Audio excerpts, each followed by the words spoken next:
played hard the whole year. I mean, even the last 2 weeks, I mean, we were getting stops in the games when obviously like the outcome looked like it was kind of not going to go the way it was, and those guys kept playing. I mean, that in terms of a positive from the last 2 weeks for me, the fact that those guys kept going out there and getting stops and playing through the end of the game. I mean, those are things that we look for. Obviously, it's hard. I haven't had time to really like reflect big picture stuff and obviously go back through the cut ups.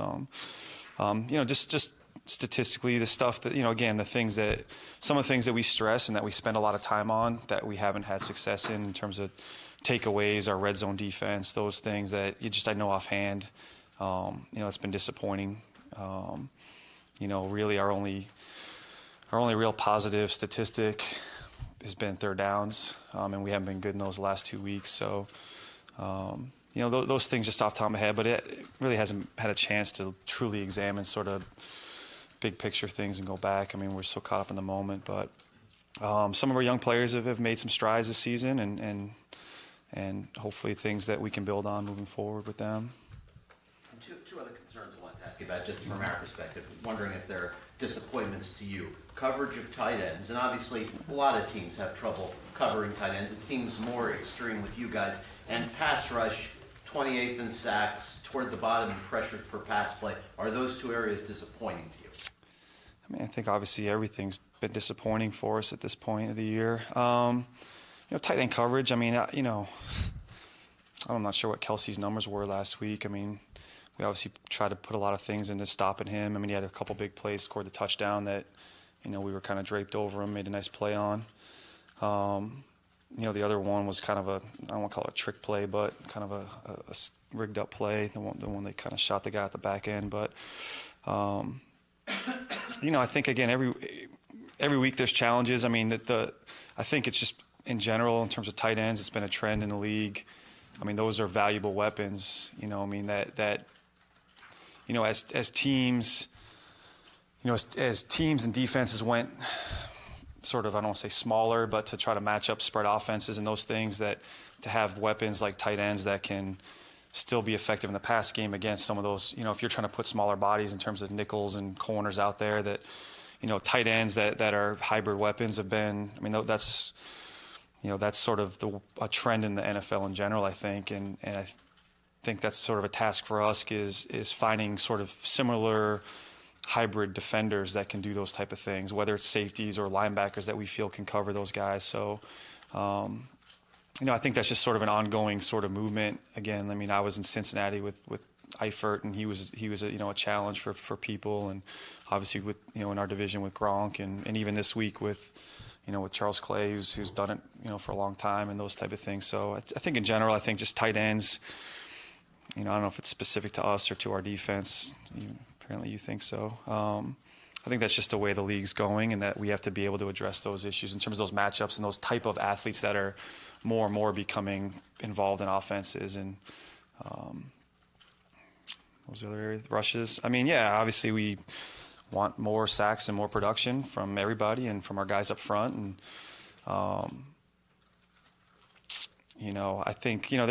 I think Cam's had a good season, and Cam's disruption numbers are really high actually in the league. He's one of the top 10 in the league, I think, in terms of our disruption numbers, which again involves, I mean, he's obviously got 9 sacks, but he has a bunch of, caused holding penalties and pressures and QB hits and all those sort of things, and batted balls and whatnot. So, I mean, I think that's been a positive, and I think Charles has shown some progress in the last couple of weeks, that he's kind of in the same boat. I think some of his, again, he got the sack last week, obviously, and again, his sort of disruption numbers have been trending positively for us. So I think those are sort of, again, blocks to build on and to move forward with. So, but obviously, anytime you're in the bottom, 5 in the league in a stat that you value and that you put an emphasis on, it's disappointing. Max, does it feel like you've been behind almost the entire season?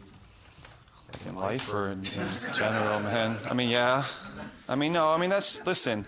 And I know it's been said a lot. I respect Adam. Adam's a lot like me in the sense that, like, if something's not going right, like, first thing he does is like blames himself or just looks at himself, so if we're struggling on defense, it's like, well, what have I done? Adam's first thing is, well, I haven't given them a lead. We haven't played good enough. And listen, man, I mean, you guys can check the stats, but I'm pretty sure like no team in the NFL has ever started with a lead. I mean, that's on us as much as anything, you know what I mean? And we spend more than half the year deferring our coin toss and putting us out in the field first. And so, we have as much to do with getting a lead as an offense does. It's not like, hey, we're going to sit back and play crappy defense until Adam gets a lead and then we can go play ball. The reality is you've been behind a lot, and that skews some of these things you're talking about. It skews it, but again, but we can't just play defense with a lead. I mean, that like I said, no game starts with a lead. So that may be true, but it's on us. It's our responsibility to help get a lead. I mean, especially and again, even looking again the game this week. I mean, the first time we played Buffalo, if you take our first half stats and our second half stats, I mean, they're pretty like disparate, and so like we can't start games like that. That's on us as much as an offense. So yeah, that's great. Like obviously, I mean, everyone plays better with a lead. It's not like our defense is built a certain way. Every team plays better with a lead. It's a lot easier to play football when you're up 2 touchdowns. I mean, that's just the facts of life. So, but we're as much a factor in that as an offense or whoever else. I mean, we have to contribute to playing better early, to starting games faster, and to getting those leads, and then we can kind of reap the benefits of that for sure. So, I mean, that's part of what we have to do as well. Matt, it's been 2 years now in this system. Has anything that's happened in the last 2 years made you rethink things schematically, or do you think the system is legit? No, I mean and no, I haven't questioned it much of that, but it's listen, schemes are constantly evolving. They're ever evolving, and week to week, obviously we're adjusting what we think we need to do. And again, guys, listen, I'm still trying to win a football game this week, so You understand we won't get you for 6 months. Well, that's not my fault, man. But that's part of. So listen. I mean, that's something that obviously, like every offseason, you address.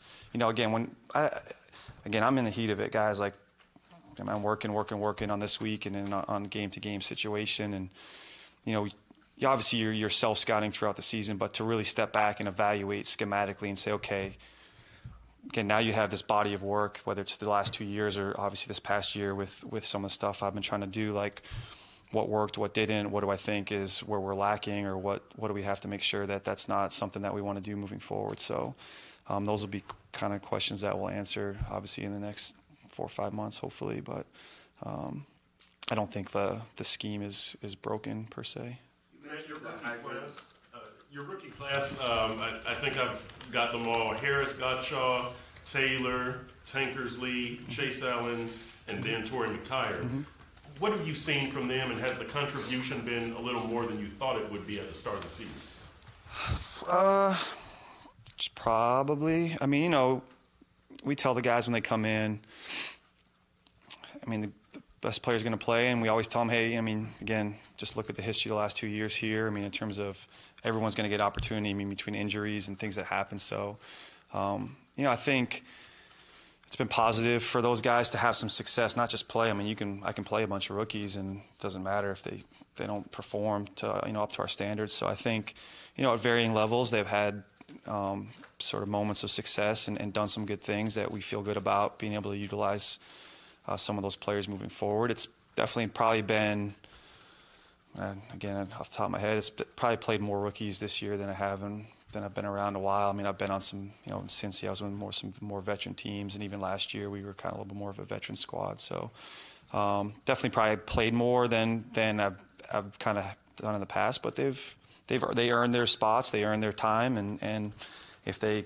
showed the successes that some of them showed, then they got to continue playing. So it was good. I mean, again, I thought, honestly, from the draft process forward, like I thought Chris and those guys identified the young players that, just kind of approach-wise and mindset in terms of, I mean, he wanted to bring guys in that kind of fit the culture we were trying to build and worked hard and we're all about football. And I think that kind of showed reflected in them being able to play and contribute. I think they're kind of a mature class for a bunch of rookies, and I think sort of it wasn't too big for them, so that made it easier for us to kind of put them on the field and give them opportunities. But I think that started through the draft process and honestly up through obviously the offseason with those guys, the way they've worked, and that whole class has been really into, they're just all about ball, which is kind of what we want. I mentioned the hybrid player, the linebacker, kind of, I guess, defensive back type.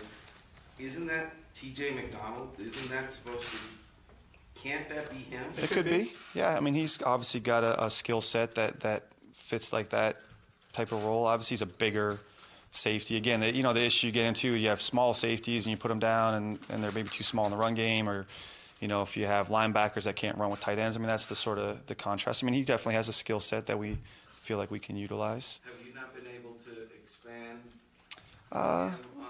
Yeah, I mean, we're thin a little bit at safety right now, to be honest with you. Obviously, Nate's out, and now, Mike T's been a little nicked up the last couple weeks. I mean, and Mo Smith went on IR, so I mean, we're a little thin at safety position right now, to be honest with you, to try to work some different things. So it's been, it's again, it's always a big picture in terms of how you're utilizing the roster. And again, if you try to move TJ kind of down into the box, say, or wherever, you got to put somebody else in. I mean, that's always say you're taking somebody off the field, you got to put somebody in, and we haven't necessarily had the sort of matchups to be able to do some of those things so far this year. Yeah, sure. One metric site says Barry's hogging the whole press that conference. Alonso has allowed by far the most yards and pass coverage in the league of any linebacker by a huge margin. Do you simply not have any better options against tight ends? Obviously, he's not on tight ends or backs all of the time. You use others, but is there not a better option as a primary defender on those players on your roster? I mean, my stats on Kiko are probably different than a lot of people's, but I mean, I don't know. You got a better option? You want? I don't. So, okay, well, I mean, all those guys. Listen, all our linebackers. Listen, our linebacker safeties, all those guys. Like, it's not just Kiko. I mean, again, we've gotten Steph some more work. We've got Lawrence. I mean, Rashad, TJ. Like all those guys, we have different options in terms of matching guys up. Sometimes we feel Kiko's our best matchup with a back or tight end. Sometimes it's Rashad. Sometimes it is TJ or Steph or whoever it may be. So I mean. I know you guys try to build these narratives about who's bad and who's good and all this stuff. I mean, Kiko has his moments when he makes plays. Kiko has his moments when he's in a tough matchup. I mean, same thing for all the rest of those guys. So to try to correlate directly, like Kiko being a major issue in pass coverage, I don't necessarily see it that way. So I mean, there's times where we feel Kiko's a good matchup with what his skill set is. There's times where we'd rather have somebody else on, say, a tight end or a back. So that's going to vary week to week. You can go ahead, Joe. Thank you. You're welcome. Without casting aspersions on whether or not this player is good or bad, you tell me, how has Andre Branch's performance and impact this year compared to last? It's probably not that far. He's been battling some stuff. Dre has. He's been. I think it's kind of one of the less talked about things that he's been battling through a lot of things and kind of try to tough some things out. So I don't think he's been feeling, 100% physically. So I think that's probably affected, a little bit of his production and those sort of things. And. But he's kind of been right where we want him to be. Is that it? Sorry, else. Thanks for the call. Sure, you're welcome, guys. See you guys in 5 months. Is that it? Wait, look at the next rookie if you'd like.